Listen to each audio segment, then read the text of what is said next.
There's one. That's a little better pull. Don't stop fighting. Don't stop fighting. Oh, that's a little better fish. Yeah, there's a female for you right there. All right, your Southwest Outdoors report powered by Chevy rolls on, talking about the white bass spawn. That is a little fat female there, not a big one, but let me tell you just a second about what happens here with the biology of these fish. The females come up here first in all these creeks and rivers around our region. They lay their eggs, but not like a largemouth bass or a crappie does. They don't make a nest. They spawn those eggs free floating in the current. Then the males come in next. They fertilize those eggs, but in order to incubate, those eggs have to be free floating and have to get fertilized while they're floating free in the river. So that's kind of how the biology of the thing works. So sometimes you'll catch them mixed, males and females, but the big females typically will move up in the rivers and creeks first. So, all right, let's move along right now and check in with Cajun, Phil, and Kevin. They are over in Louisiana, do a great job for us there on both fresh and salt water. Your Cajun Bites.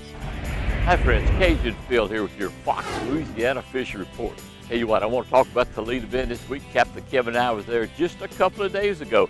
Yeah, it was pretty windy, but I tell you what, we had a fantastic trip.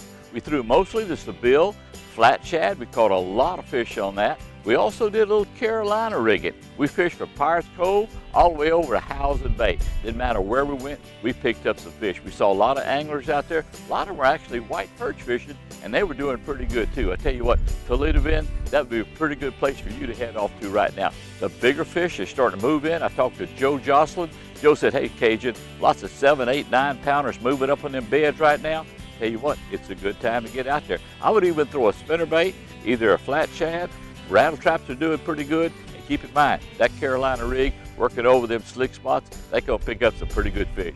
Now here's Captain Kevin. He's out there at Calcasieu Lake. He's had a pretty good morning. Hey friends, Captain Kevin Broussard here for your Fox Sports Louisiana Saltwater Fishing Report. I tell you what, right now we still got a couple of these little fronts coming through. When it does, wind blows really bad, makes the water dirty. One good thing about it though, you can always count on finding a few redfish.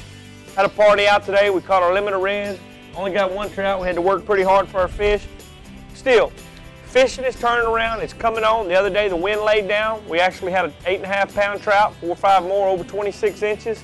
Limits of redfish just about every day you fish for them, and then on like windy days like today, of course, we had to fish for them, and we managed to produce. Soft plastic, black chartreuse, saltwater assassin. That's what you caught all yours on today. 1/4 or 1/8 ounce jig head. Tell you what, lots of fish. Things are starting to pick up over here in southwest Louisiana.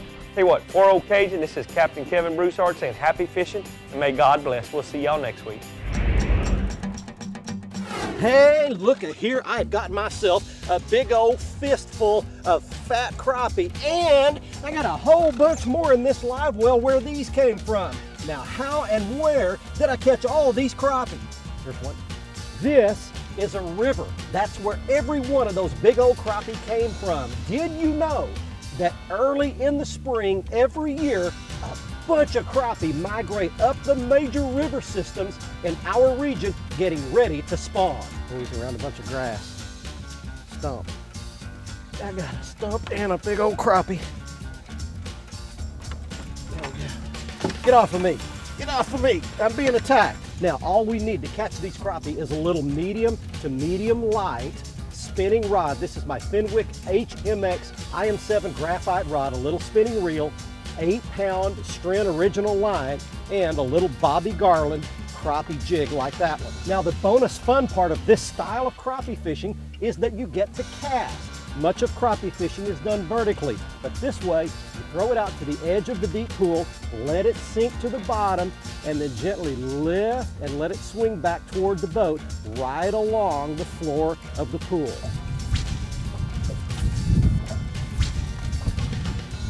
Got it. There's a good crappie right there. That's what we're talking about. You get the cast and you get to feel that bump, that distinctive crappie bite. You set the hook and you get to throw one in the skillet. These crappie migrate based on water temperatures. They'll gang up in these deep pools when the water is very cold.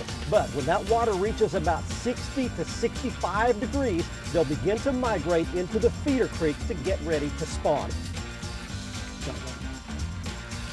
It's a lot of fun. Don't overlook the rivers in our region for your springtime crappie fishing. Stay with us. Brian Hughes has the latest Texas freshwater report, and Bill Olson gives us a saltwater update from the Texas coast. The Southwest Outdoors Report, powered by your Texas Chevy dealers, is brought to you by Abu Garcia for life, by Navionics. We start where the road ends, by Whataburger, just like you like it, and by Mercury Outboards, #1 on the water.